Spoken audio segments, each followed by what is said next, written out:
Hello everyone, स्वागत है आप सभी का आज एक नई क्लास में। तो आज का हमारी क्लास रहेगी पॉलिटिकल साइंस से। ठीक है, पॉलिटिकल साइंस में आज हम देखेंगे कि सीएजी क्या होता है। ठीक है, सीएजी मोस्ट इम्पोर्टेंट टॉपिक है आपका पॉलिटिकल में, एमए का टॉपिक है ये। ठीक है, तो सीएजी जो है उसको हिंदी में क्या कहते हैं? नियंत्रक और महालेखा परीक्षक, controller and auditor general of India. अब जैसे हम देखेंगे उसको आपको समझ आएगा, लेकिन इसकी डेफिनेशन दे रखी है। सी का कंट्रोलर, ए का ऑडिटर और जी का जनरल ऑफ इंडिया। ठीक है, सी नियंत्रक और महालेखा परीक्षक। ये व्यक्ति पूरे देश के पैसों का हिसाब रखता है। कौन? सीएजी जो है वो पूरे देश का जितना भी पैसा आता है, जितना भी सरकार या गवर्नमेंट के पास पैसा होता है, उस सारे पैसे का हिसाब रखता है। मोस्ट इम्पोर्टेंट सबसे पहले लाइन ये है कि यह व्यक्ति पूरे देश के पैसों का हिसाब रखता है। सरकार ने जो पैसा कमाया है, कितना सरकार को आमदनी हुई है इस साल, इस महीने में कितना खर्च किया, सही जगह हुआ या गड़बड़ हुई, ये देखना पूरा का पूरा काम किसका? ये सीएजी का काम है। इसी के हाथ में है पूरा कंट्रोल। आप इसको ऐसे भी समझ सकते हो कि जैसे घर में पिता या माँ देखते हैं ना कि कितना पैसा कहाँ खर्च हुआ है, ठीक से हुआ है या नहीं, इस महीने का हमारा खर्चा कितना हो गया। उसी तरह सीएजी जो है वो पूरे देश का, कंट्री का हिसाब रखता है।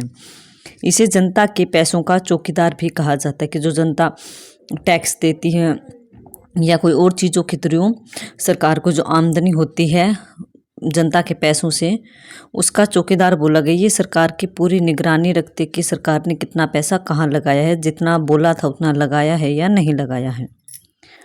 अब हम देखते हैं कि जो सीएजी का ये पद है, नियंत्रक और महालेखा परीक्षक का, इसकी नियुक्ति कौन करता है? तो इस पद पर जो है राष्ट्रपति नियुक्त करता है किसी व्यक्ति को। ठीक है, इस व्यक्ति का कार्यकाल 6 साल का होता है टोटल तो, लेकिन 65 साल से जो है बाद में वो इस पद पर नहीं रह सकता, क्योंकि 65 साल की उम्र तक यह नौकरी मिलती है, उसके बाद रिटायरमेंट होती है।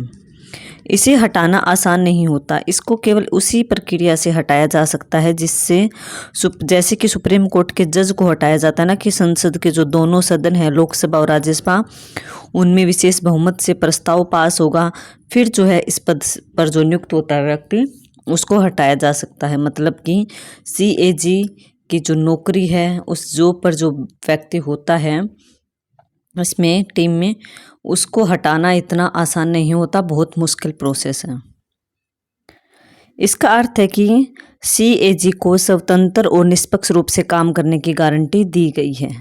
अब हम इसके काम देखेंगे कि सीएजी के मुख्य कार्य कौन कौन से हैं। सबसे पहला पॉइंट है कि केंद्र एवं राज्य सरकार के सभी आय व्यय की जांच करती है कि कितना पैसा सरकार कमा रही है, कहाँ खर्च कर रही है, इसकी टोटली जांच कौन करती है? सीएजी। केंद्र, सेंटर की और स्टेट दोनों सरकार जो है उनकी आमदनी की और उनके खर्चे की पूरी जांच कौन करती है? सीएजी। यह देखना कि सरकार ने जनता का पैसा संसद या विधानसभा की अनुमति से ही खर्च किया या नहीं, कि संसद या विधानसभा में जिस चीज़ का जितना बिल पास हुआ है उसी के अकॉर्डिंग पैसा लगाया है, कम तो नहीं लगाया है। ये भी सारा कंट्रोल या इस चीज़ को कौन देखता है? तो वो सीएजी। संसद और विधानसभाओं को बताना कि सरकारी पैसा सही तरीके से खर्च हुआ है या नहीं, अर्थात संसद और विधानसभाओं को सरकार की वित्तीय स्थिति से अवगत कराना कि जो संसद है और विधानसभा है, पार्लियामेंट है, वहाँ पर जो है सरकारी पैसा सही तरीके से खर्च हुआ है नहीं, इस चीज़ की जानकारी कौन देता है संसद और विधानसभाओं को? तो ये सीएजी देता है। सरकारी कंपनियों और विभागों को ऑडिट करती है।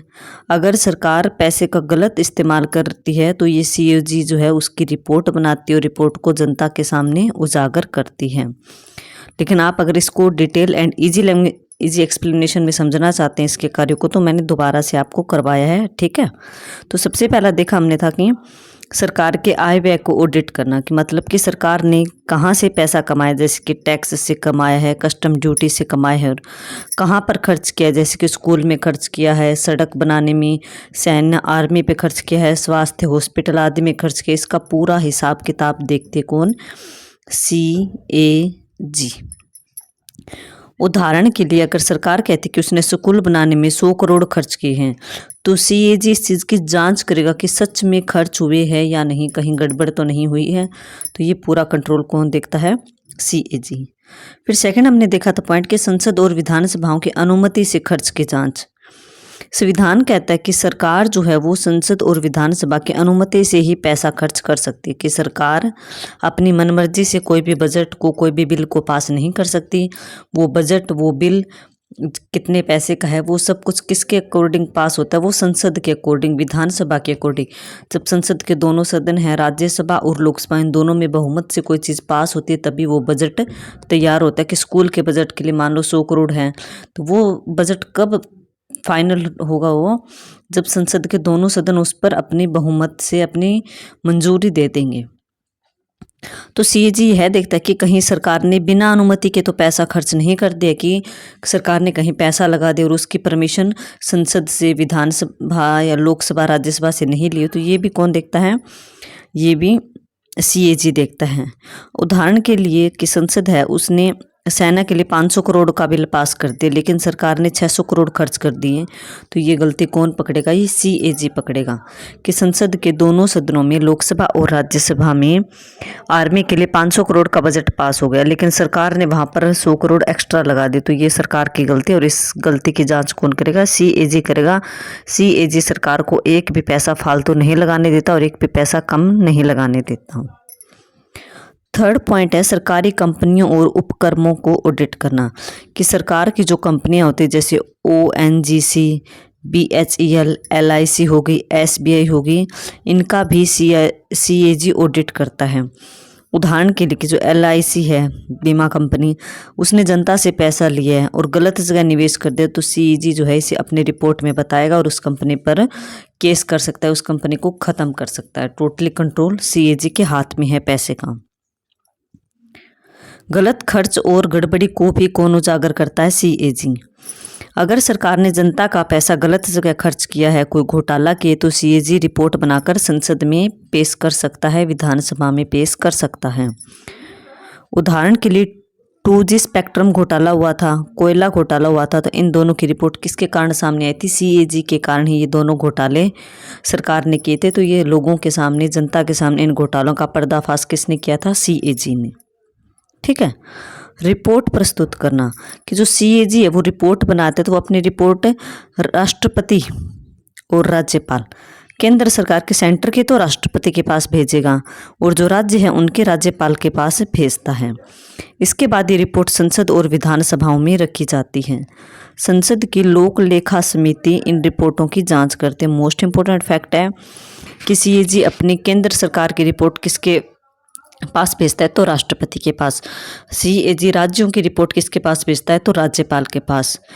और इन रिपोर्टों की जांच संसद में कौन सी कमेटी करती है, कौन सी समिति करती है? तो आपको याद रखना है, लोक लेखा समिति। ठीक है।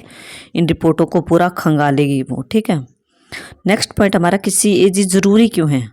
तो ताकि जनता का पैसा जो वो गलत जगह खर्च ना हो, सरकार जनता के पैसे का दुरुपयोग ना कर सके। सरकार को जवाबदेह और ईमानदार बनाए रखने के लिए भी सीएजी जरूरी है। घोटाले जैसे कि 2G स्पेक्ट्रम घोटाला, कोयला घोटाला हुआ था ना, तो इनको सीएजी ने ही उजागर किया था। अगर सीएजी नहीं बताते तो सरकार का ये घोटाले सामने जनता के नहीं आते। तो इसीलिए जनता के पैसों की सेफ्टी के लिए ये पद जरूरी है, सीएजी। टोटल निष्कर्ष क्या निकलता है कि डॉक्टर भीमराव अंबेडकर ने कहा था कि सीएजी भारत के संविधान का सबसे महत्वपूर्ण पद है, इसीलिए इसे जनता के पैसों का चौकीदार कहा जाता है, क्योंकि यह जनता के पैसों की रखवाली करता है, जनता के पैसों की कदर करता है कि सरकार उस पैसे का सही से यूटिलाइज कर रही है या नहीं, कहाँ पर कितना पैसा खर्च हो रहा है, पूरे साल का बजट जो है वो इसी की नज़रों से निकलता है। तो सीएजी इन सभी चीज़ों पर नज़र रखती है, पूरा कंट्रोल रखती है। तो आई होप आपको सीएजी अच्छे से समझ आया होगा। इसका नाम आपको इंग्लिश में भी याद रखना है, आपको हिंदी में भी याद रखना है।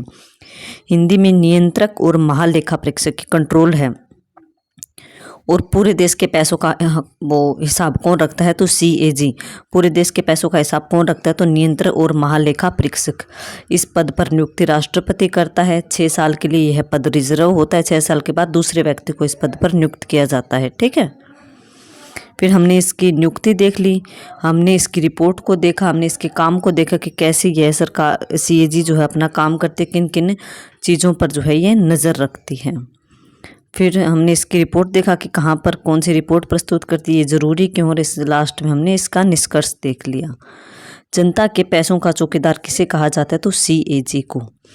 तो आई होप आपको आज का टॉपिक अच्छे से क्लियर हुआ होगा, आपको क्लास अच्छे से समझ आई होगी। पॉलिटिकल साइंस का बहुत इंपॉर्टेंट टॉपिक है। अगर आपको क्लास अच्छी लगती है तो प्लीज़ क्लास को लाइक करें, शेयर करें और चैनल को सब्सक्राइब करना ना भूलें। Okay, thank you everyone.